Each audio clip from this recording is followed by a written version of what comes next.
Hello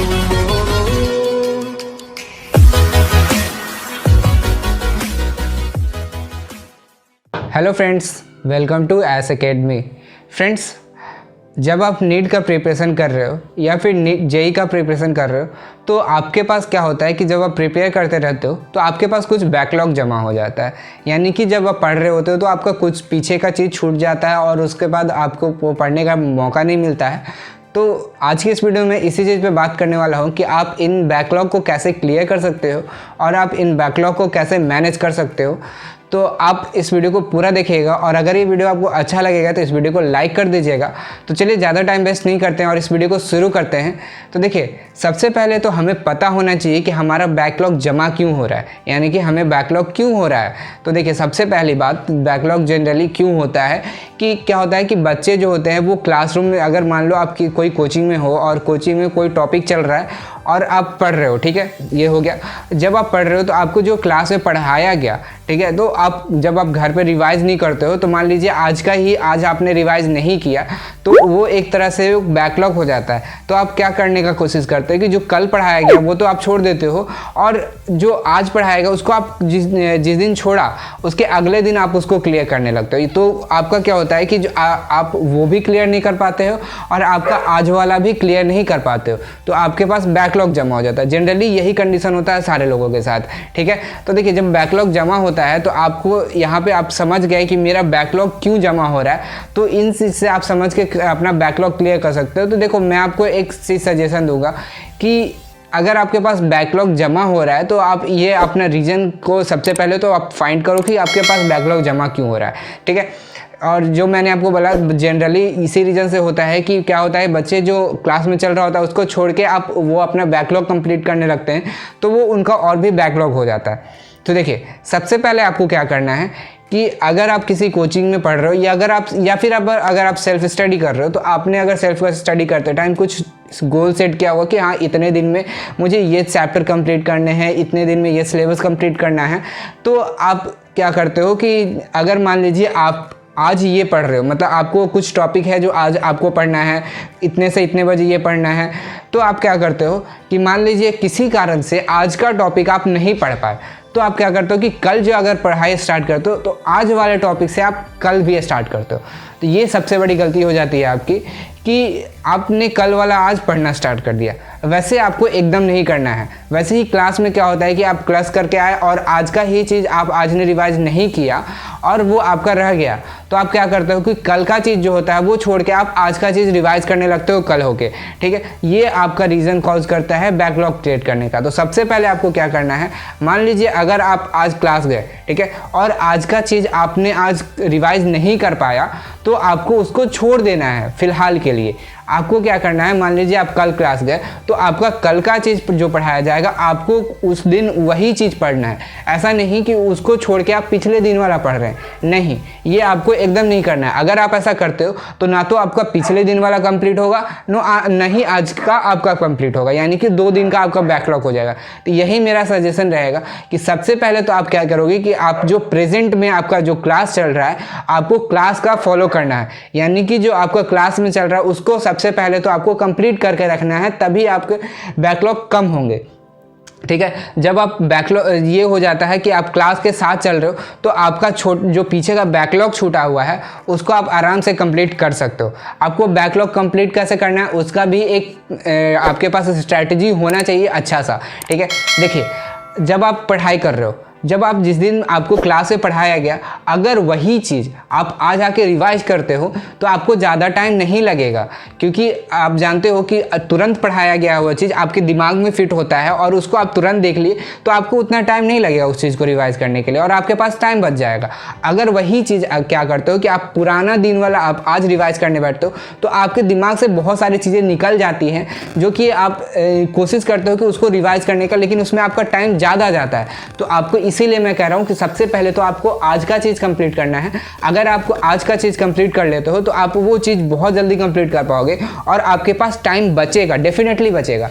तो आप उस टाइम में थोड़ा थोड़ा करके बैकलॉग कंप्लीट करोगे। ऐसा नहीं कि एक बार लेके बैठ गए बैकलॉग तो पूरा बैकलॉग ही कंप्लीट करने लगे, नहीं। आपको क्या करना है, थोड़ा थोड़ा बैकलॉग कंप्लीट करना है। तो आप बैकलॉग कंप्लीट करने टाइम मान लीजिए किसी एक चैप्टर का आपका बैकलॉग है तो आप उसको बैक किस तरह से पढ़ोगे वो भी आपके पास एक स्ट्रैटेजी होना चाहिए, और उसको आप अच्छे तरीके से कैसे पढ़ पाओगे वो भी आपके पास होना चाहिए। ठीक है, तो देखिए मेरा मानो आप, तो आपको क्या करना है, आपको बैकलॉग कंप्लीट करते टाइम आप सिर्फ और सिर्फ क्लास नोट्स पढ़ोगे। मान लीजिए आप कोई कोचिंग जा रहे हो आप, या फिर ऑनलाइन क्लास कर रहे हो, तो आपके पास जो नोट्स है उसको आपको नोट्स को पहले कंप्लीट करना है, आपको नोट्स से बैकलॉग कंप्लीट करना है। ऐसा नहीं कि आप एक मॉड्यूल ले ले या फिर कोई बुक ले ले उसका पूरा क्वेश्चन सॉल्व करने लगे, वैसे नहीं आपको करना है। आपको सबसे पहले तो नोट्स से कंप्लीट करना है, क्योंकि आपको पता है जब आप क्लास में पढ़ रहे होगे तो जो टीचर जो हैं वो पढ़ाते हैं तब वही खुद बहुत सारे क्वेश्चन करा देते हैं, अप्रॉक्स बहुत सारे काफ़ी क्वेश्चन करा देते हैं, तो वो आपके लिए सफिशिएंट हो जाता है आपके जो चैप्टर होता है उसको क्लियर करने के लिए। तो सबसे पहले तो आप जब बैकलॉग कंप्लीट करोगे तो आपको नोट्स से ही कंप्लीट करना है, आपको अदर और कोई मॉड्यूल या फिर बुक नहीं करना है, सबसे पहले आपको नोट्स से ही कंप्लीट करना है। तो ये हो गया, इस तरह से आप बैकलॉग कंप्लीट कर पाओगे थोड़ा थोड़ा करके। देखिए आप फिर सोच रहे होगे कि जब हम लोग प्रैक्टिस ही नहीं करेंगे तो अब मेरा टॉपिक कैसे ठीक होगा। नहीं, आप यहाँ पे प्रैक्टिस भी करोगे अगर मेरे तरीके से आप चलोगे तो। देखिए आप अगर नीट का प्रिपरेशन कर रहे हो, जेईई मेंस का प्रिपरेशन कर रहे हो, तो आपको तो इतना तो पता होगा कि अगर आप 4 से 5 बार सिलेबस नहीं रिवाइज करते हो तब आपके पास कोई चांसेस नहीं है, क्योंकि आप जान रहे हो नीट का आपने इस साल का कट ऑफ देख ही रहा है कि 600 प्लस जाने वाला है, ये तो डेफिनेटली है। तो इस तरह से आप जान लो कि अगर आप 4 से 5 बार रिवाइज नहीं करते हो तो ये आपके लिए बहुत ही ज़्यादा प्रॉब्लम होने वाला है। तो अगर मान लीजिए आप 4 से 5 बार रिवाइज कर रहे हो, ठीक है, तो कुछ दिन पे आप रिवाइज करते रहोगे तो वो आप जल्दी रिवाइज कर पाओगे। तो आपको क्या करना है कि जब 4 से 5 बार रिवाइज कर रहे हो तो आपको थोड़ा क्वेश्चन हर एक रिवीजन टाइम में डिवाइड कर देना है।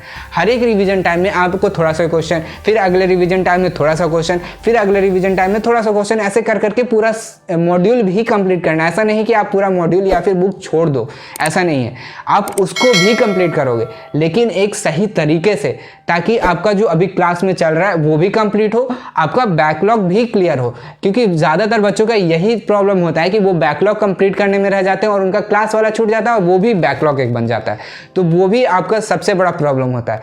तो आपको सबसे पहले यही करना है कि आपको क्लास को फॉलो करना है, आपको ऑनलाइन क्लास जो कर रहे हो उसको फॉलो करना है, अगर आप कोई कोचिंग ज्वाइन किया तो आपको कोचिंग को फॉलो करना है, उसके बाद ही आपको बैकलॉग को देखना है। ऐसा नहीं है कि आप बैकलॉग को पूरा फॉलो करके बैकलॉग को कंप्लीट करने के चक्कर में आप अभी प्रेजेंट वाला भी जो वो छोड़ दो। ठीक है, तो ये आपका स्ट्रैटेजी होना चाहिए। ठीक है, तो मेरा यही एडवाइस था कि आप कैसे कैसे बैकलॉग कंप्लीट करोगे, ये हो गया। और देखिए मुझे आपको कुछ सजेशन भी देने हैं, जैसे आप अगर मान लीजिए नीट का प्रिपरेशन कर रहे हैं, जेईई मेंस का प्रिपरेशन कर रहे हैं, तो ज़रूरी नहीं है आप पूरा सिलेबस कंप्लीट करके जाओ। ठीक है, पूरा सिलेबस कंप्लीट करके जाना ज़्यादा ज़रूरी नहीं होता है, ज़्यादा ज़रूरी होता है कि आप पूरा रिवाइज करके जाओ। कितना बार रिवीजन आप कर रहे हो वो ज़्यादा इंपॉर्टेंट आपके लिए होता है। अगर मान लीजिए आपने कोई एक चैप्टर पढ़ा, आज पढ़ा, और उसका आपने कोई 3 महीने 2 महीने तक आपने रिवीजन ही नहीं किया, तो वो भी आपका एक तरह का बैकलॉग ही हो जाता है। क्योंकि अगर आपने 2 महीना से उस चैप्टर को, इस टॉपिक को पढ़ा ही नहीं है तो आपके दिमाग में वो चीज़ याद नहीं रहेगी। आपको ज़्यादा रिटेन करने की ज़रूरत है, रिवीजन और रिटेंशन की ज़रूरत है। ज़्यादा आप रिवाइज करोगे तब आपके दिमाग में ज़्यादा रिटेन करेगा, वही ज़्यादा इंपॉर्टेंट होता है। ये ज़्यादा इंपॉर्टेंट नहीं होता है कि आप पूरा 100% सिलेबस कंप्लीट करके ही जाओ, क्योंकि ज़्यादातर बच्चे किसी ना किसी तरह से तो सिलेबस कंप्लीट कर देते हैं लेकिन उनका रिवीजन नहीं होता है, इस कारण से वो वहाँ क्वेश्चन सॉल्व नहीं कर पाते हैं, नेगेटिव मार्किंग ज़्यादा होता है। तो ये मेन रीज़न होता है। अगर आप किसी कॉम्पिटिटिव एग्जाम के लिए प्रिपरेशन कर रहे हो और अगर आपका सिलेक्शन नहीं हो रहा है तो ये बहुत बड़ा रीज़न हो जाता है आपके लिए। तो मैं आपको यही कहूँगा कि आप इतने पे फोकस मत करो कि आपको पूरा सिलेबस कंप्लीट करना है, आप इस चीज़ पे फोकस करो आप कितने बार रिवाइज कर रहे हो किसी टॉपिक को। तो आपको रिवीजन पे ध्यान रखना है, आपको बैकलॉग इस तरह से कंप्लीट करना है ताकि आप जो अभी पढ़ाया जा रहा है क्लासरूम में वो पहले आपको प्रायोरिटी होना चाहिए, उसके बाद आपका बैकलॉग का प्रायोरिटी होना चाहिए। तो यही मेरा सजेशन था आपको। तो आई होप आपको इन सारे सजेशन से एक चीज़ तो समझ में आ गया होगा कि आप लोग को बैकलॉग कैसे कंप्लीट करना है, उसको कैसे क्लियर करना है और मैनेज कैसे करना है, क्योंकि आपको पता है आप पढ़ाई में मैनेज नहीं करोगे तो आपके पास बैकलॉग होगा। तो ठीक है, तो आई होप आपको ये सारी चीज़ समझ में आई होगी। तो अगर आपको ये समझ में आया तो इस वीडियो को लाइक कर दीजिएगा, अपने सभी दोस्तों के साथ इस वीडियो को शेयर कर दीजिएगा और अगर आप हमारे चैनल पर न्यू है तो हमारे चैनल को सब्सक्राइब कर लीजिएगा।